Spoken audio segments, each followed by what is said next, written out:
आखिरकार 9 जुलाई 2024 के दिन झारखंड की भूमि पर भारत आदिवासी पार्टी का प्रवेश हो ही गया।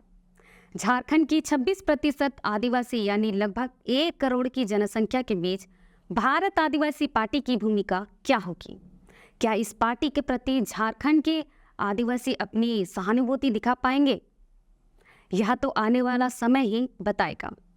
लेकिन कल धुर्वा स्थित पुरानी विधानसभा में आदिवासी समागम पर राजधानी के कई नामी आदिवासी चेहरे और आदिवासी संगठनों ने झारखंड की धरती पर भारत आदिवासी पार्टी का स्वागत किया और इस पार्टी में शामिल भी हुए हैं।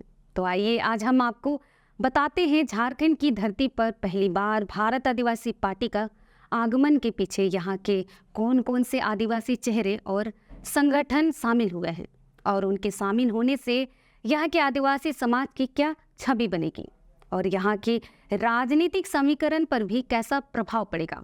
लेकिन इससे पहले जो दर्शक हमारे चैनल पर नए हैं और पहली बार हमारे इस वीडियो को देख रहे हैं तो उनसे अपील है कि हमारे चैनल लोकतंत्र 19 को फेसबुक पर फॉलो और यूट्यूब पर सब्सक्राइब जरूर करें। तो चलिए शुरू करते हैं। जोहार, मैं हूँ सीमा कच्छप और आप देख रहे हैं लोकतंत्र 19।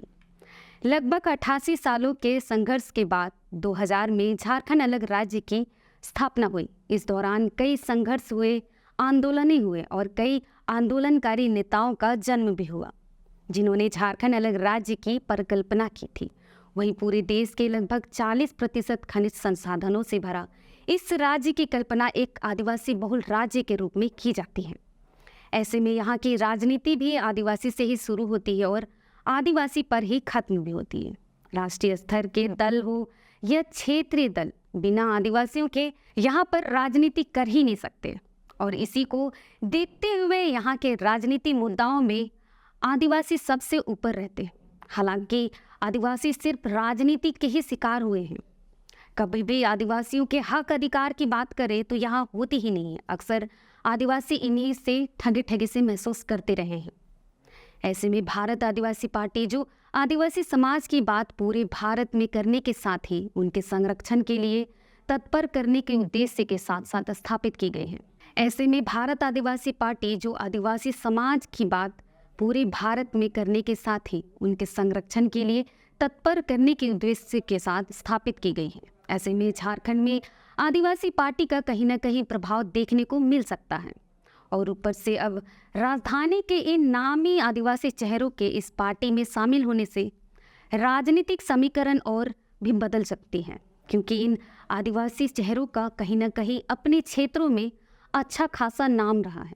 तो आइए आपको इन सभी आदिवासी चेहरों से रूबरू करवाते हैं जो इन दल में शामिल होने से पहले सामाजिक स्तर पर यहाँ की जल जंगल जमीन और विभिन्न आदिवासी मुद्दाओं पर प्रखरता से समाज के साथ खड़े रहे हैं और आगे भी खड़े रहेंगे।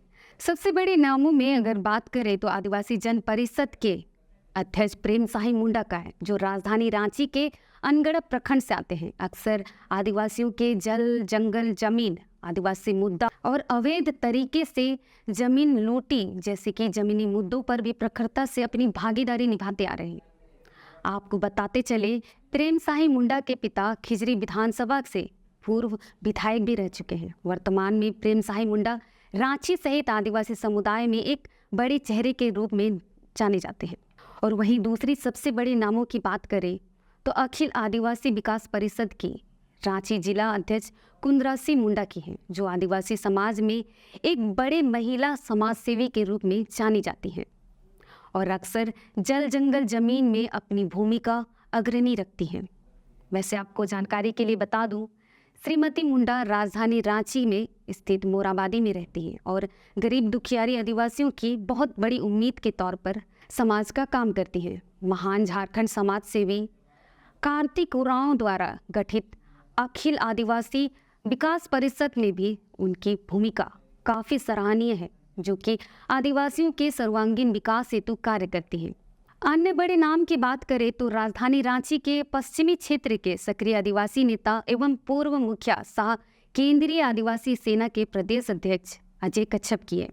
केंद्रीय अध्यक्ष के रूप में आदिवासी सेना में उनकी भूमिका आदिवासी समाज में बेहतर रही है। आदिवासियों के जल जंगल जमीन संस्कृति, सभ्यता, परंपरा की कक्षा में अक्सर श्री कच्छप जी सक्रिय रहते हैं। इसके अलावा अन्य नामों में बात करें तो आदिवासी लोहरा समाज के कार्यकारी अध्यक्ष अजय भट्ट कुंवर की हैं, जो आदिवासी लोहरा समाज के बीच एक बड़े नाम के रूप में जाने जाते हैं और लोहरा समाज की विभिन्न मुद्दों को लेकर हमेशा आंदोलन करते रहे हैं।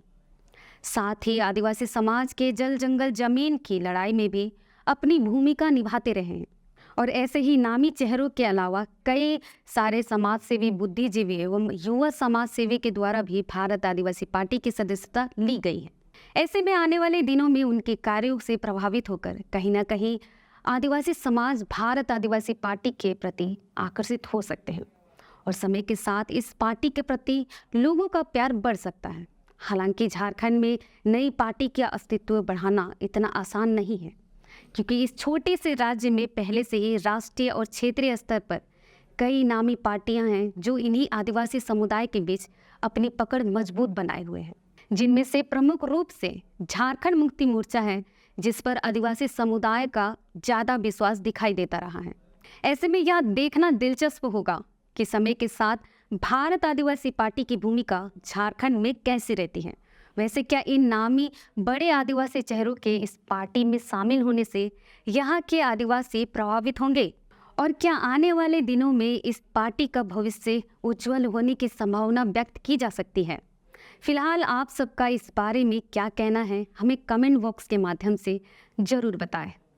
और वीडियो अगर अच्छा लगा हो तो लाइक एवं शेयर करना ना भूलें। साथ ही साथ चैनल को सब्सक्राइब करना ना भूलें। जोहार।